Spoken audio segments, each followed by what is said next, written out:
এই হাতিয়ায় কি চলছে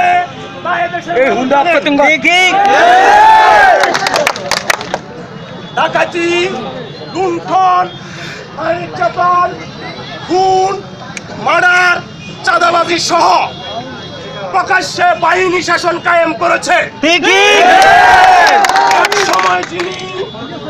এক সময় যিনি জনতাকে বিশ্বাস করতেন, জনতাকে বিশ্বাস করে সেই সাধারণ হতদরিদ্র মানুষের 24 বছরের ত্যাগ শ্রম দিয়ে যখন উনি ক্ষমতায় আসলেন, তখন তিনি গাছের সাথে বেঁধে জনগণকে মারা শুরু করলেন। এদেশের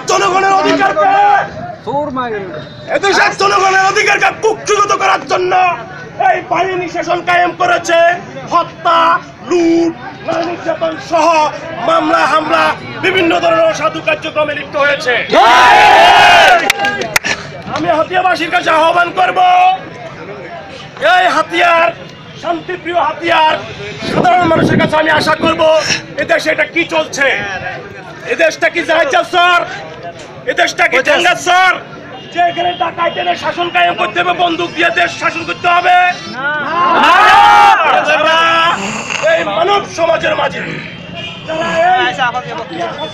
নিরীহ মানুষকে বন্দুকের নল দেখিয়ে, ভয় দেখিয়ে দেশ শাসন করতে চাই, আমরা আমাদের এক বিন্দু রক্ত থাকা পর্যন্ত তাকে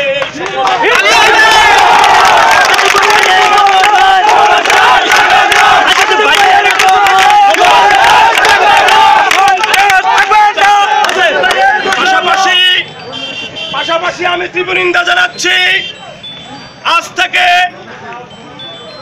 4-5 দিন আগে চরকিং 22 নম্বর জনতা বাজারে একজন মোস্ট ওয়ান্টেড শীর্ষ সন্ত্রাসী, যিনি সংখ্যালঘু নির্যাতনের অন্যতম আসামি এবং যার বিরুদ্ধে অসংখ্য মামলা আছে, কোথাকার কে, কিভাবে তাকে কি হয়েছে এটা এই দেশের মানুষ জানে না। অথচ আমি বাইরে ছিলাম, আমি দেশের বাইরে ছিলাম, আমি দেশের বাইরে থেকে শুনলাম তার নাকি হাত পা ভেঙে গেছে। তাহলে আমার প্রশ্ন, যদি হাত পা ভেঙে যায় তাহলে সে মৃত্যুবরণ করলে কিভাবে? কেউ কি কারো রাজনৈতিক স্বার্থ চরিতার্থ করার জন্য এদেশের অপমান জনতার জীবন নিয়ে চিনিমিনি খেলতেছে কিনা সেটাও আপনাদেরকে দেখতে হবে।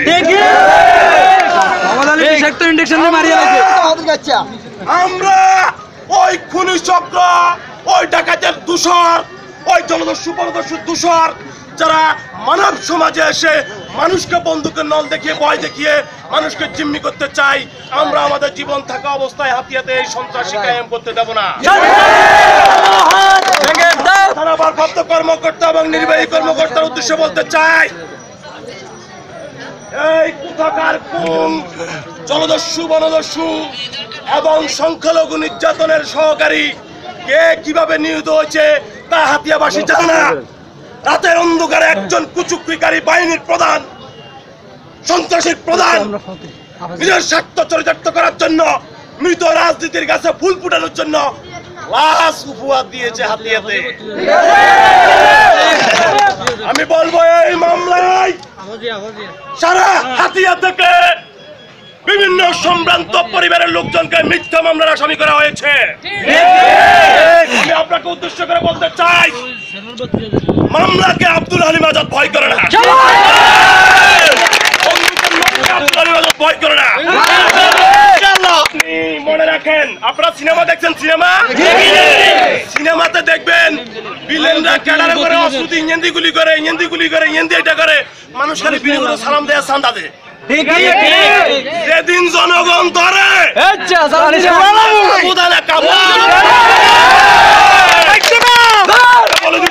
হাতিয়াতে কোনো সন্ত্রাস থাকবে না, হাতিয়াতে কোনো সন্ত্রাসী কার্যক্রম চলবে না।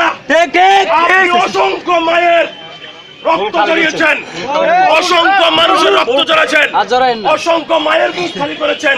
হাতিয়ার মাটিতে আর আপনাকে কোনো মায়ের বুক খালি করতে দেওয়া হবে না।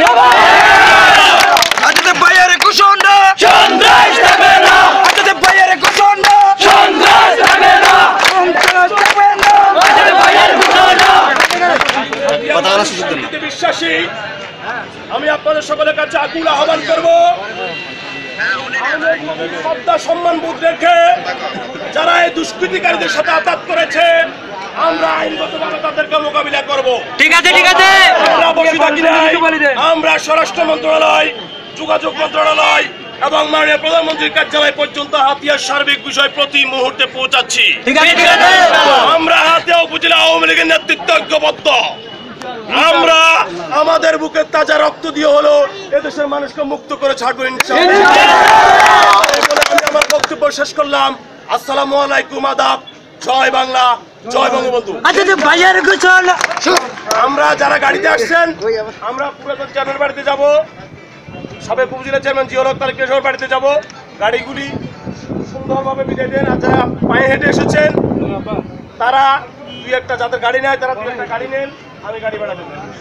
ঠিক আছে?